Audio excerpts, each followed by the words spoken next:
The latest now on President Trump in Ukraine.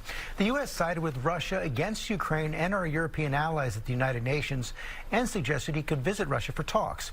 Chief Foreign Correspondent Ian Pennell is on the scene in Ukraine. Good morning, Ian. Yeah, good morning, George. A lot of dramatic developments, but also a lot of divisions remaining. The president expressing optimism that a deal could be close at hand, but I think far more caution and reservation, not only from Ukraine, but Russia too. This morning, as the fate of Ukraine hangs in the balance, French President Emmanuel Macron warning President Trump not to trust Putin, reminding him what happened the last time Russia agreed a ceasefire with Ukraine. I can tell you by experience, it was violated every time by Russia. The warning coming as Trump rekindles relations with the Russian president, refusing to call him a dictator, a word he used to falsely describe Ukraine's President Zelenskyy. I don't use those words lightly. I think that we're going to see how it all works out. Trump also saying he thinks he can end the Russia-Ukraine war within weeks, saying he may visit Moscow soon. I think we could end it within weeks if we're smart.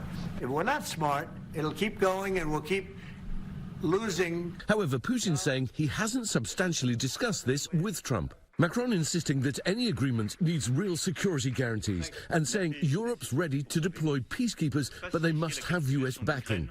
Saying the peace deal must not mean a surrender of Ukraine. It must not mean a ceasefire without guarantees. A deal giving the US access to Ukraine's key minerals and resources now close to being signed. I will be meeting with President Zelenskyy. In fact, he may come in this week or next week to sign the agreement.